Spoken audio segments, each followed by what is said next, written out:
Okay? So the way that you're going to put your marshmallow on is you find one of the tips, you find one of the flat sides of the marshmallow, or the cylinder, right? This is cylinder shaped. You're going to stick it through the marshmallow until you see the stick poking out the other end. Okay? Then you're going to hold it as still as you can, because if you're playing with it, your marshmallow might fly off. Okay? So I'll hand you your marshmallow, you put it on.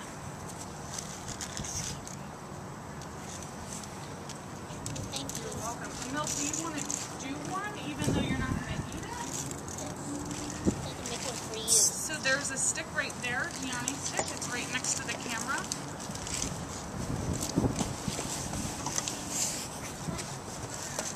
I already asked you to, right?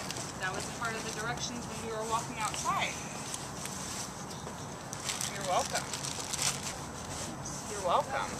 You're welcome. You're welcome. So Elijah, remember what I just said.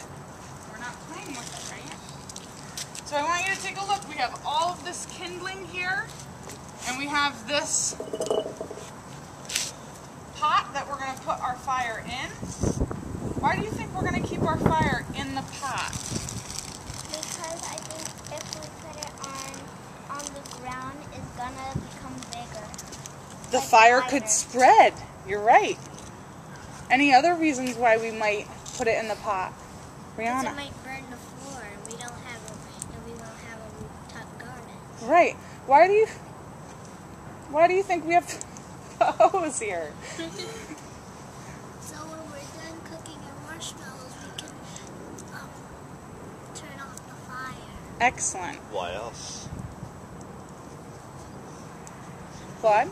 Because it might cause a fire, and then we might have to leave the school. Is there any other reason why you're thinking, Mr. Newman? No, pretty much just that we want to be safe, and fire is not something to be played with. So you guys know I am a fireman, so I am trained with all this. So that's why Ms. Kessler invited me to join you guys today. And just to be safe, in case anything happens at all, we have the hose here to put it out nice and quickly if there's anything that happens that's not what we want to be going on. Okay, before Mr. Newman starts, who can remind me? Yesterday when we were talking about the two different things, we were talking about two categories of heat. Ways to make heat and forms of heat. What was one way we said that we could make heat? Amel? Cling to stones. Yeah, we could maybe cling two stones together or rub two stones together. What was another way? Rubbing your hands. Yeah, if you guys rub your hands like we did yesterday, when you rub your hands seem to get a little bit warmer. So today, Mr. Newman is going to rub the knife onto the flint. He's going to scrape some of this silver part into the pot, and then he's going to scrape this part, which makes the spark. What do you think happens if a spark falls onto a piece of dry kindling like that? Elijah? It's going to start a fire. It's going to start a fire, and it's going to make heat. Okay? So Mr. Newman's going to take it over. Our eyes are going to be on him, and our mouths are going to be remaining at a level 0 because we need to give him respect. So if you hold that. Yeah, pretty good.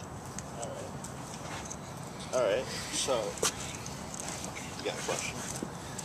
Marcus, do you have a question? Yes. If you have a stick and a ground like this and you do this, it can actually create spark. It probably won't create sparks, Marcus, but it might create heat. It might get warm, but it won't make a fire. You're right. It will get warmer, but it won't create a fire.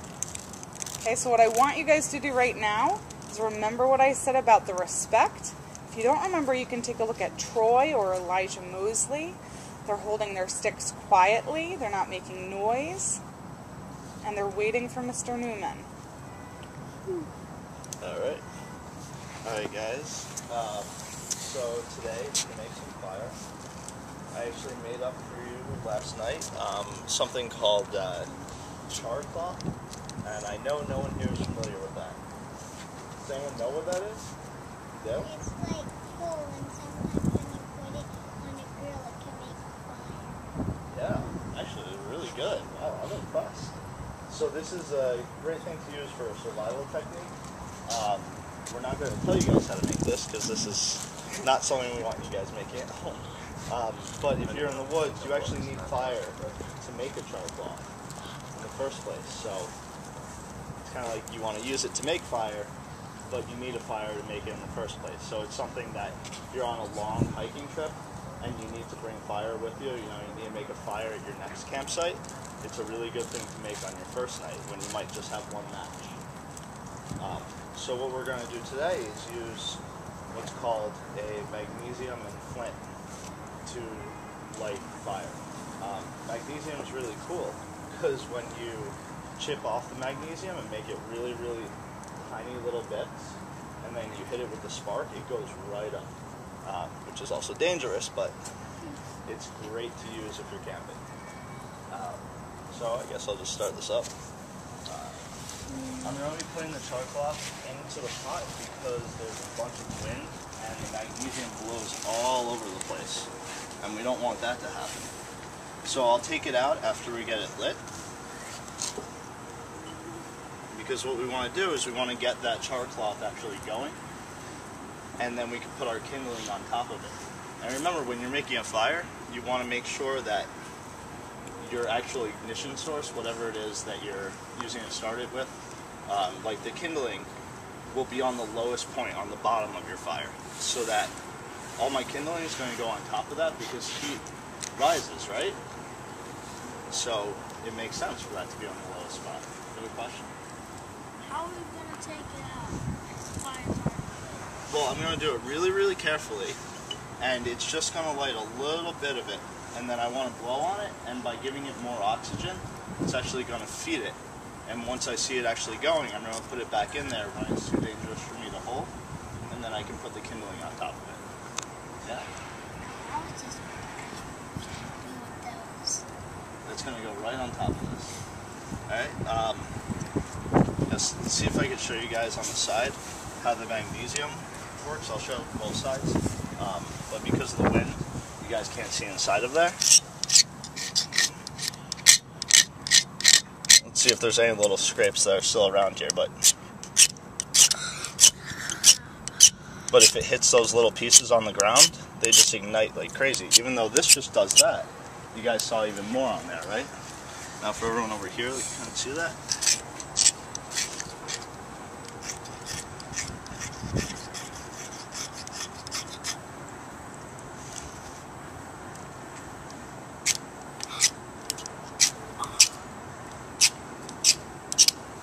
So it catches those little pieces that you guys can barely even see there. Alright, so I'm going to get this going inside.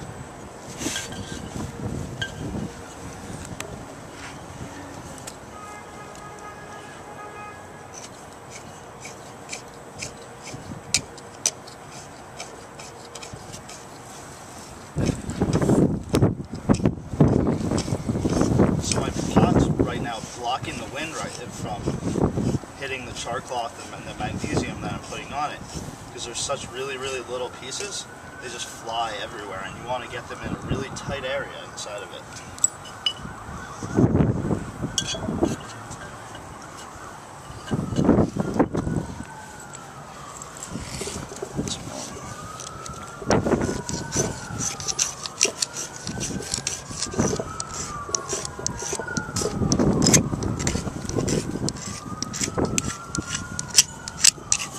Alright, so now it's time to start it up.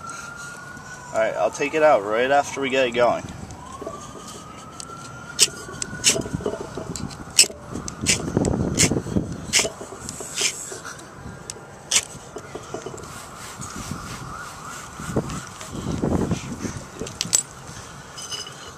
So this piece of char cloth lights really quickly, so you guys see?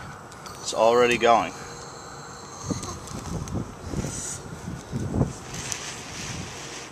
And I just give it a little bit of oxygen and it really starts up. Now it looks like it's not doing much, but put that inside.